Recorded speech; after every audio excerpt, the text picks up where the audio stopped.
ইউরোপে সতর্কতা জারি করছে সৌদি আরবের সরকার। কারণ হচ্ছে ইরান কিন্তু যে কোনো মুহূর্তে একদম সরাসরি সৌদি আরবে হামলা করতে পারে।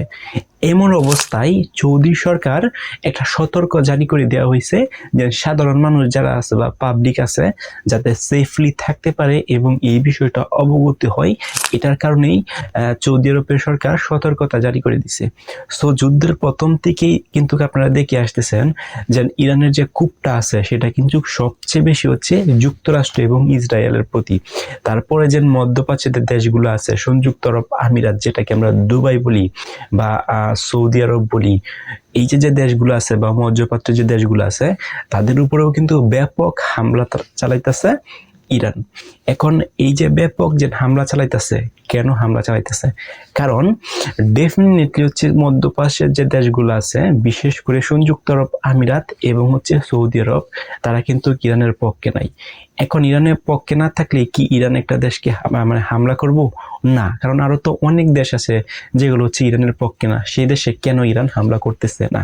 কারণটা হচ্ছে এই যে মধ্যপ্রাচ্যের যে দেশগুলো আছে এইগুলা ডেফিনেটলি কোনো না কোনোভাবে ইরানের বিপক্ষে যায়, অর্থাৎ ইসরায়েল এবং হচ্ছে যুক্তরাষ্ট্রের পক্ষে গিয়ে সমর্থন জানিয়েছে এবং কোনো না কোনো ফল্ট আছে। এটার কারণেই কিন্তু ইরান এই যে মধ্যপ্রাচ্যের যে দেশগুলো আছে তাদেরকে শত্রুপক্ষ মনে করতেছে এবং প্রথম থেকেই দেখে আসতেছেন যে সৌদি আরবের বেশ কিছু যে বিমানবন্দর আছে সেখানে কিন্তু হামলা চালাইছে এবং সংযুক্ত আরব আমিরাত বা দুবাইয়ের যে গুরুত্বপূর্ণ একটা প্লেস, সেটা হচ্ছে একটা বিমানবন্দর বা পৃথিবীর সবচেয়ে ব্যস্ততম যে বিমানবন্দর, সেখানেও কিন্তু হামলা চালাইছে এবং প্রতিনিয়তেও কিন্তু ড্রোন হামলা চালাইতেছে ইরান এই দুইটা দেশের মধ্যে।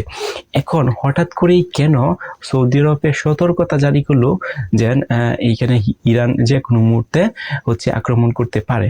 কারণ ইরান কিন্তু তাদের যে সর্বোচ্চ ধর্মীয় নেতা আছে খামেনি, তার মৃত্যুর পর বা তার যে একটা মৃত্যুর খবর এখনো কিন্তু আমরা শিওর না, ইনশিওর হইতে পারতেছি না যে খামেনি মারা গেছে কিনা। কারণ একজন ব্যক্তি মারা গেলে কিন্তু তার যে লাশ আছে, তার যে দাপন সম্পন্ন আছে বা এই যে অ্যাক্টিভিটিস গুলো আছে সেগুলো কিন্তু ওই দেশের কোনো দেশের রাষ্ট্রীয় যে টেলিভিশন আছে বা বিভিন্ন যে মিডিয়া আছে সেখানে কিন্তু লাইভ টেলিকাস্ট করে বা সম্প্রচার করে, কিন্তু এরকম আমরা কিন্তু কোনো নিউজ বা কোনো লাইভ টেলিকাস্ট কিন্তু আমরা দেখতে পাই না।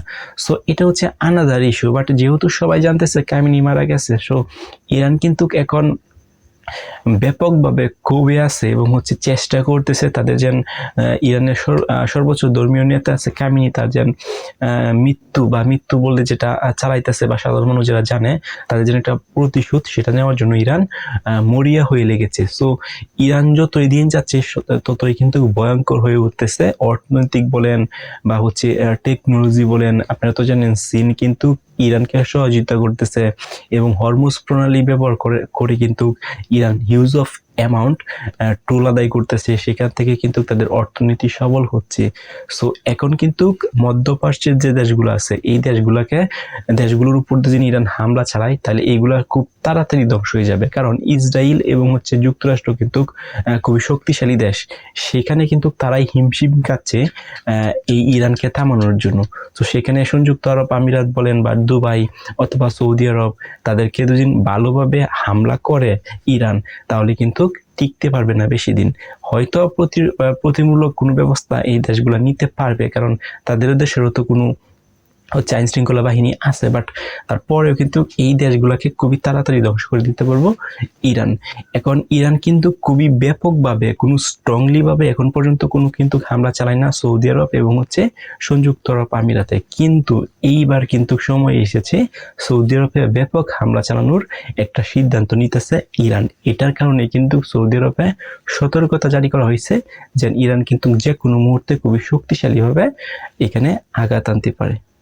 সো এই যে ইরান এবং হচ্ছে ইসরায়েল এবং যুক্তরাষ্ট্র এবং ওভারঅল যে মধ্যপ্রাচ্যের যে যুদ্ধটা চলতেছে সেটার আপনার মতামত কি? কমেন্ট করে